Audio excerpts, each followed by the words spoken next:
Finance. Hey everyone, welcome to the Mad Scientist Financial Independence Podcast, the podcast where I interview people who have already achieved financial independence to find out how they did it. On today's episode, I have the pleasure of speaking with Jeremy and Winnie from GoCurryCracker.com. Jeremy and Winnie are a married couple who retired in their 30s and have been traveling around Central America ever since. They document their journey on GoCurryCracker.com, and not only do they write excellent travel articles about their journey, they also write some really great financial stuff as well. They've been kind enough to take some time to join me today via Skype from Mexico. So, Jeremy and Winnie, thank you very much for being here. Thank you. Thank you for having us.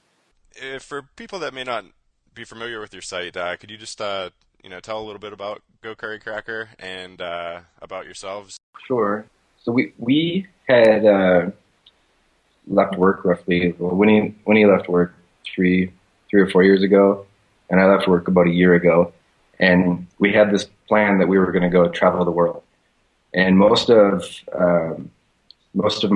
my peers at work were kind of surprised by this, or thought it was crazy, or that it couldn't be done. So I started writing it partly thinking of them as an audience, because we didn't do anything magical except save a lot of money. So it was definitely something that they could do, and then also for friends and family to keep in touch. And it's just kind of grown from there as more people kind of gained interest in what we were doing, and being able to kind of see what our expenses were. We've received a ton of emails from people, like, hey, thank you for sharing your costs. Like, this really helped me gain confidence and that I could go to Mexico too, and so forth. Now, when you quit your jobs, did you intend on going back eventually, or was this you financially independent and this was, when you quit, that was it, and you were hopefully going to sustain yourself for the rest of your lives? This is definitely it. There's always the possibility that we could do things that earn income in the future, but it would be optional. We don't have to. That's great. So what do you mind me asking what your careers were before you both quit? I worked for Dell as a project manager. And I worked for Microsoft, hardware architecture, platform building. Oh wow! I have some two computer-based people like myself, which is good. It's amazing. Did you guys read that article on Mr. Money Mustache? His survey of what people did, all his readers, and it was like, I forget the percentage, but it was something crazy like, I don't know, 60 or 70+% of all his readers were something computer or engineering related or something like that. I think geeks have the same habit. Yeah, exactly. Yeah, it must be, I don't know, our need to optimize everything and our ability with math as well. So, so how long were your working careers? 20 years roughly. Cool. And I remember reading one of your articles, and in it you mentioned that it was pretty much 10 years and a day from the date you decided that you wanted to become financially independent until you actually quit your job. Is that right, Jeremy? That's the day he met me. 10 years. I'll inspire you. Don't. Yeah, there might be some correlation there. Yeah, we could have done it sooner, but there were probably a few years extra that I worked there that, like, from a financial perspective, didn't have to, but it just meant we were able to save a ton over those last 3 years.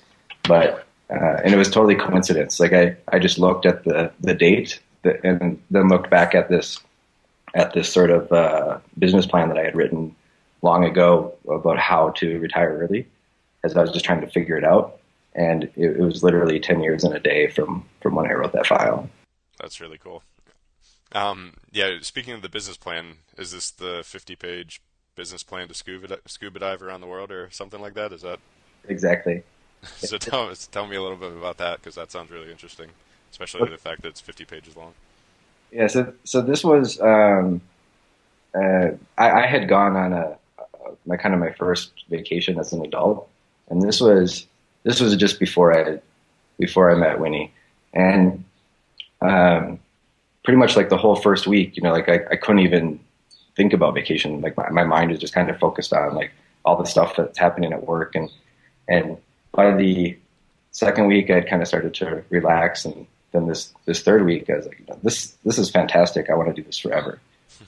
And but I had no idea kind of how, right? Because mainstream thinking is retirement, something you do when you're 65 or something.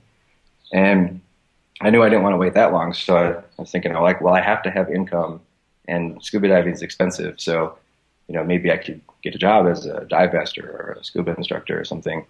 And so I just started working from there. Like, well, how much money can I make as a dive instructor? Where are all the places I'd want to go, and like the seasons for it, and then from there, kind of worked into, well, maybe I don't have to work. As I started to understand more of the finances of it, but I had all these kind of fears around it. Like, what about health insurance? What about like if I leave my career, will I ever be able to go back? And so I addressed some of those things as well. And if I were to go, like I haven't looked at it in a long time, but if I were to go back and read it now, I'd probably think it was very naive and very simplified. But it got me kind of on the path of thinking about it and learning about it. That's really cool. So back then, did you have anyone to look up to at all? Did you find any books like some of the old classics, like Your Money or Your Life or anything like that, or were you just purely doing it on your own, number crunching? It's kind of half and half. So I read Your Money or Your Life, and I think I read like Rich Dad Poor Dad or something. You read that crazy book, the Best Possum Life? Like Possum Living? Yeah. Yeah. There's some old, I can't remember. It's like a free book online, but somebody wrote in the 70s about her and her father living off of the land, which is super extreme. And he showed me that book. I was a little worried. That sounds like my experience with my wife. The first thing I showed her was Early Retirement Extreme, and obviously she wasn't interested at all in any of that. So he showed me that too. I'm like, Yeah, she's like, I'm not gonna live in an RV. Like, what are you talking about? Exactly. and like eat the box of rice and beans. Yeah, exactly. Yeah. But I also around that time, let's see, like I found the Catterleys online, read one of their books, and then I met them in Chiang Mai, Thailand, maybe 10 years ago. That's crazy. That's really cool. So how did you get in touch? You just were in Southeast Asia and you knew the Billy and Acacia were over there somewhere, and you just asked to meet up, or? Yeah, exactly. So I was in Thailand, and I saw that they were in Thailand also from like a recent blog post of theirs, and I emailed them and said, "Hey, I'm in town. Like, would you be up for meeting?" And they're like, "Oh yeah, we host a happy hour every week. Like, come by on this day, and we'll have drinks." And so like they were they're wonderful people, just wonderfully friendly and helpful. And so I was able to kind of pick their brain a little bit, and then their book is very helpful also. And then also around the same time, there's like the early retirement forums, and like Nords from there now has his blog, like the Military Guide. And Winnie and I met up with him once when we were in Hawaii, maybe 6-7 years ago, 5 years ago. So there are a couple people who'd done it that we were able to kind of look at as a reference, and then adapt what they had done to kind of fit our own means and needs. Oh, that's really cool. Yeah, I can imagine that would be pretty inspiring, meeting up with any of those people and seeing them actually doing it, and especially when everybody's telling you it probably can't be done, just to see somebody doing it, always great and motivating, I'm sure. So you meet up with the Caterleys, you meet up with Nords, you realize it's possible, so you're I'm assuming sticking somewhat to your plan that you came up with at the beginning. Did you share it with any of your colleagues at the time, or were you just doing your own thing, or? Yeah, no, I was just doing doing my own thing. No, they know our lifestyle is different from theirs. Yeah, I mean, like I didn't hide anything, but I also didn't really actively share the long-term plan. Just that we were definitely living a different lifestyle. It was clear, however. Like we are the frugal family. Yeah. So just as far as biking instead of having a bunch of cars and maybe not going out to eat as much, and was there anything else? Was it anything extreme, or was it fairly normal? Just a bit of tweaking that helps you save a lot of money. We rent an apartment in the student district. Does that count? Yeah, I mean, they comparatively to my coworkers, it was probably extreme, but because kind of the norm for the people I worked with was, they're living in a 3,000 square foot house, having 2-3 cars. Yeah, and they're probably all like brand new leased SUVs, and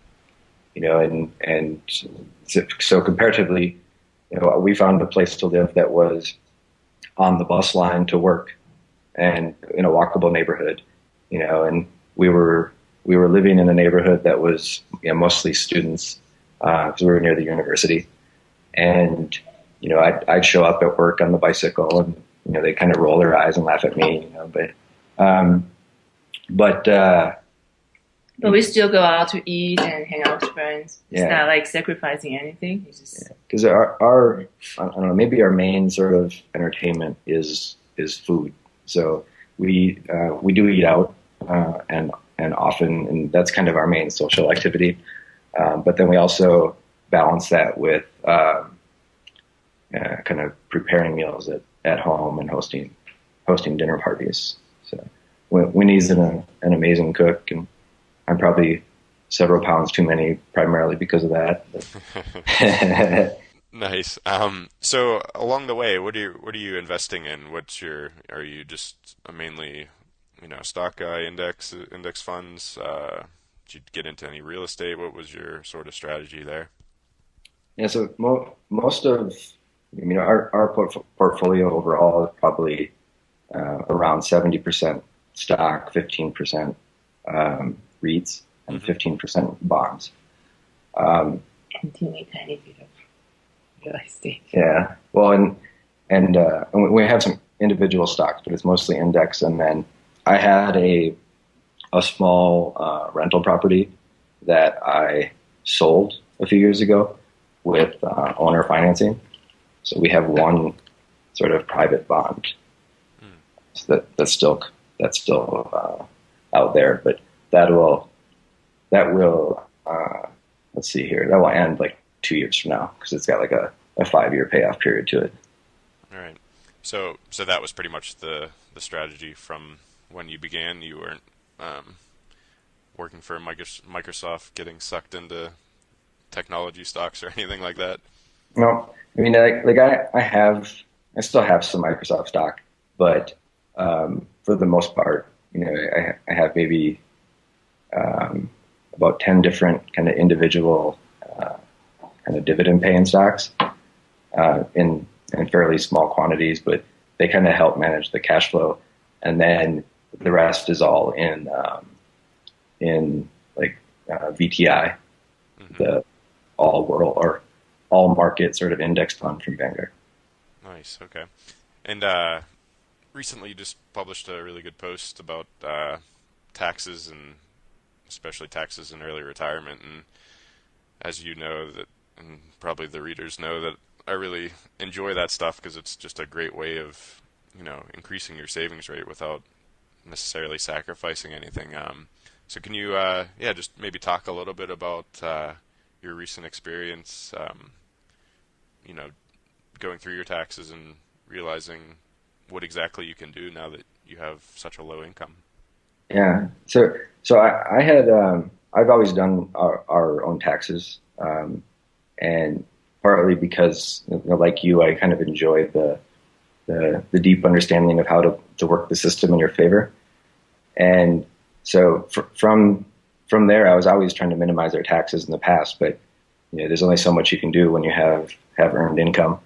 And so just recently, as kind of preparation for filing next year's taxes, I went through and looked at all of the dividend income and the interest income, and went to figure out how much we'd have to pay. And it's like zero. I thought that seemed kind of, I wasn't exactly surprised, but it was interesting to see that number. And it's like really, because in the, comparatively to kind of U.S. mean, we're fairly wealthy, and yet we wouldn't have to pay any tax of any kind whatsoever. And then beyond that, it's like, well, we have a ton of margin here. Like even if I were to sell some stocks and do some tax gain harvesting, and kind of push the sort of rollover from the traditional IRAs to the old 401ks, now IRAs, to Roth IRAs, and we can sell up to 70K of stock or get 70K in capital gains and pay zero tax, and we can roll over up to almost $20,000 of IRA and still pay zero tax. It's just, you look at how it's all played out, and you can actually earn a tremendous amount of money coming from dividends, or qualified dividends and long-term gains, and pay zero tax. The tax system is definitely very favorable to people who retire early. Yeah, it's amazing. And I know I still get quite a few emails and questions, with people concerned that if they are retiring early, they're not going to be able to access that money, and should they just go into the taxable accounts instead? And all the math that I've done points that no, you can go ahead and max these things out and then end up in a situation like you. Do you regret not putting more towards those accounts when you were working, now that you know what you know now? Or well, I wish I could have contributed more, but we always maxed out our contributions, so we took full advantage of them where we could. But if we could have put double or triple in, I would have. Right. Well, that's good to hear. Because when you save, the 10 years in a day kind of thing, when you save enough money to fund 50, 60-year retirement in 10 years, and then you look at the IRS limits for contributions to 401ks and such, most of your money is going to end up in a taxable account. Mm-hmm. And so that's where we so we definitely have enough money outside of the taxable accounts where that's where all of our withdrawals are coming from, and then we can as the limits allow, roll over into Roth IRAs. And so when, I don't know, however many years from now, when the taxable accounts are no longer technically there, we'll have everything in a Roth, and we'll still continue to pay zero tax. That's great. So what is your withdrawal strategy? Are you doing like a fixed percentage? Are you doing a inflation adjusted, like the 4% rule, or what did you guys decide on? Well, let's see, like we really have no budget, and we kind of just spend whatever we want. Mm-hmm. And what we've been doing so far, we've been able to fund 100% from dividends and interest. Oh, nice. So part of the thinking was, part of the withdrawal strategy has nothing to do with like the withdrawals itself. Is more the sizes of them. And we started in Latin America rather than, say, like Paris or Tokyo, so that we would be withdrawing like a low percentage of the total portfolio.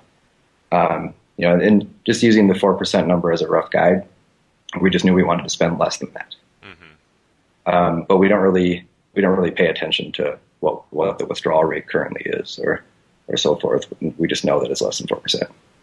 That's great, and that's great to hear you say starting in Latin America rather than Paris or Tokyo, and that's exactly what my wife and I have talked about. Like, there's obviously lots of places we'd love to go that probably are more expensive, but there's also lots of places we really want to go that are much less expensive. So that's exactly our plan. We're just going to start with the lowest cost ones and then start working our way up, and And yeah, if we find ourselves having a lot more money than we expected at one point, then yeah, maybe we'll spend 6 months in Tokyo or something. But until then, we're quite happily, planning Southeast Asia trips and South America trips and things like that. So, And then, we can, like this last year has probably been the most profitable year we've ever had, just because of the stock market gains. And we could take a year like this and be, okay, we've made a lot of money in the market.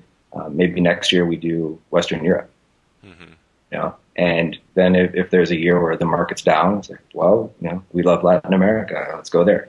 Yeah. And when you have a low fear, maybe the first year of retirement, maybe you go to a cheaper country, then you feel like more secure about your spending.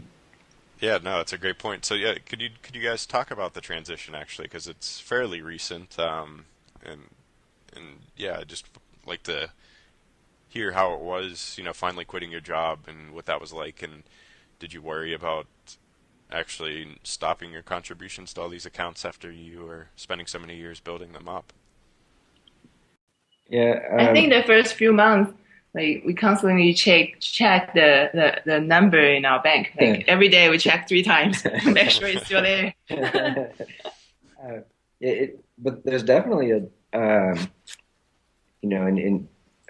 had some irrational fear around the transition, definitely, and it was, and that's again partly why we're in San Miguel de Allende, Mexico, instead of Paris, France, because we wanted to target that low percentage, just partly as a comfort thing.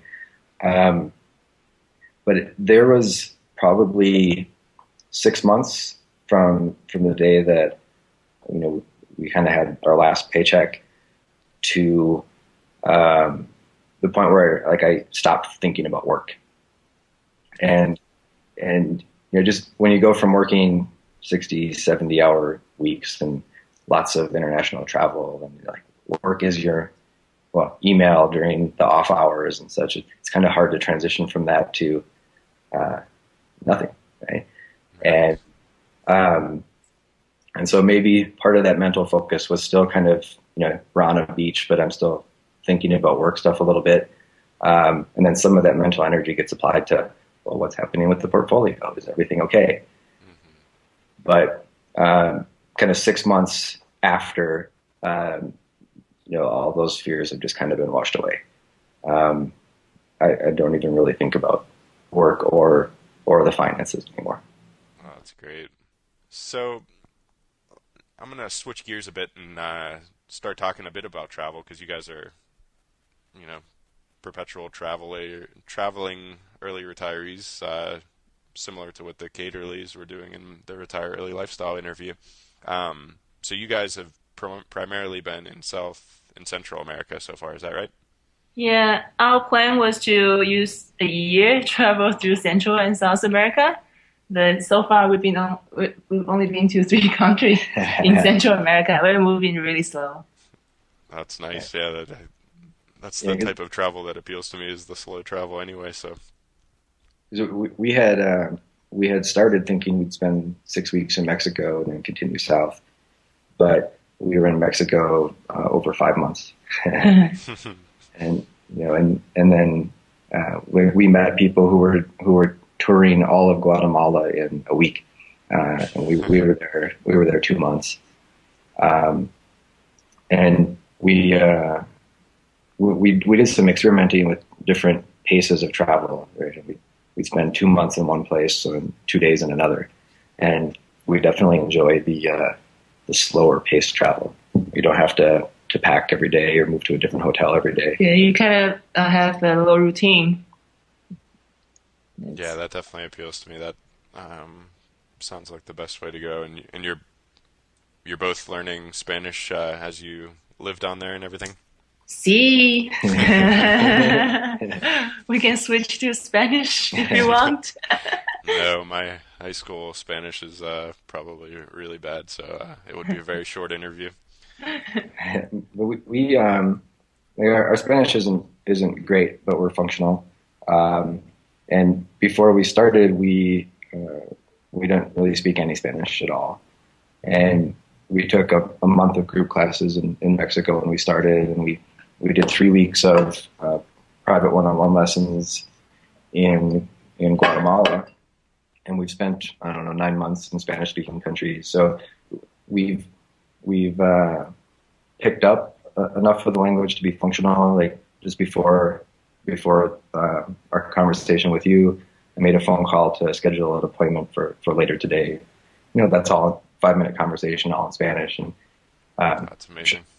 I'm sure I don't sound fluent to people. Like they know I'm obviously a gringo butchering the language, but we can communicate. Like we can order food, buy tickets, do like daily activities. Market trips. Really cool.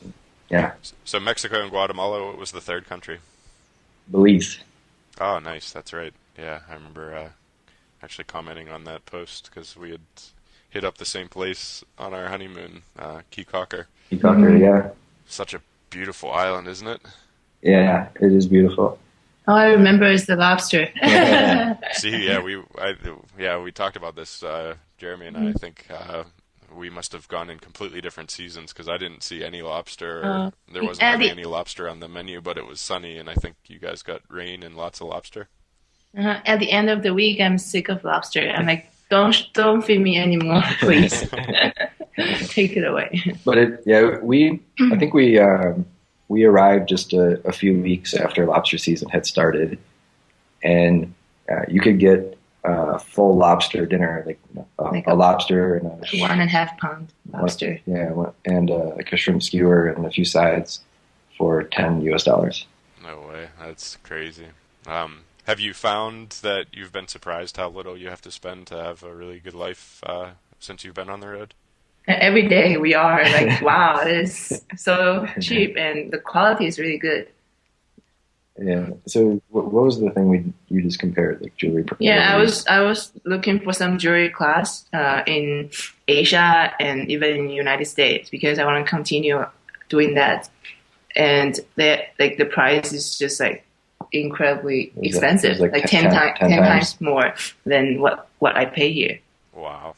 Yeah. That's crazy. So out of the 3 countries that you've been in, which have you liked the best?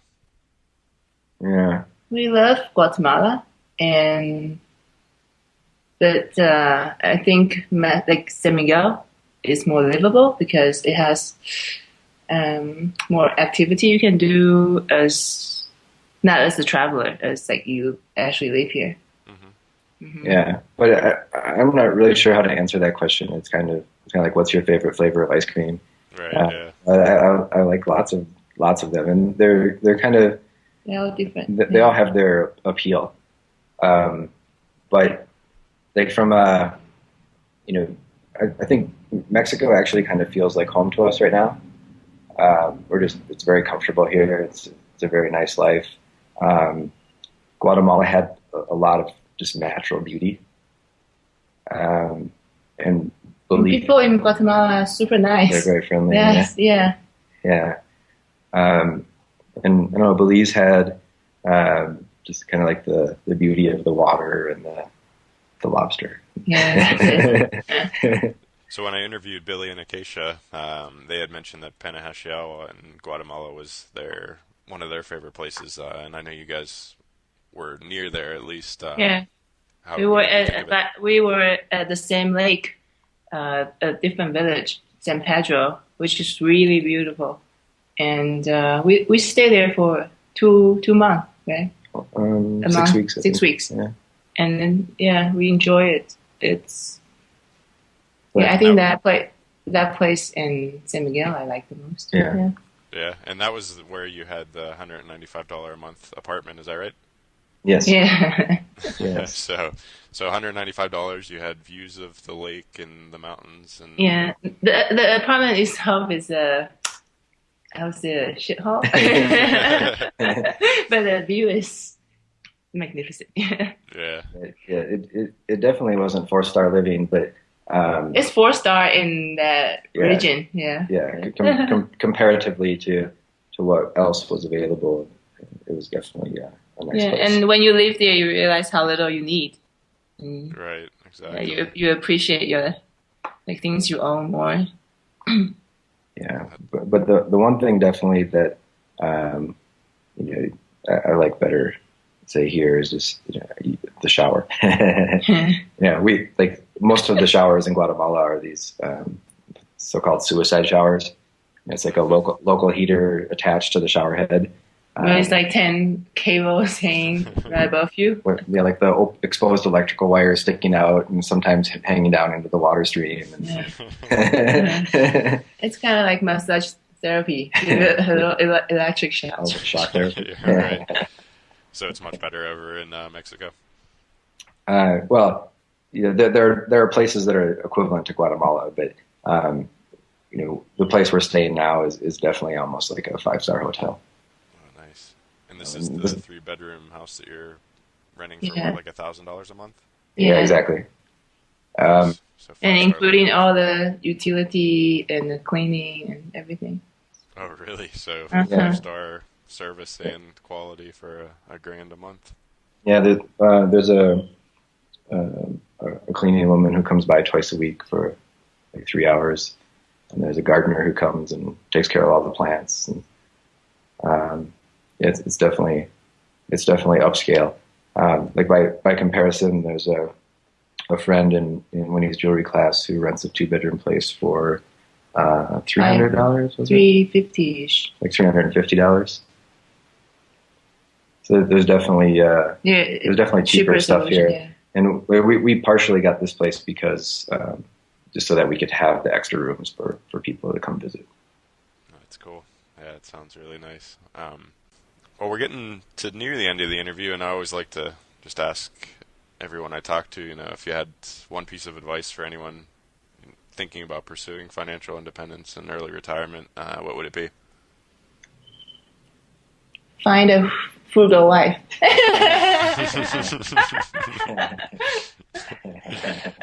That's a good point. I've had to slowly convert mine, but luckily I'm there. So it took 10 years, but I got there eventually.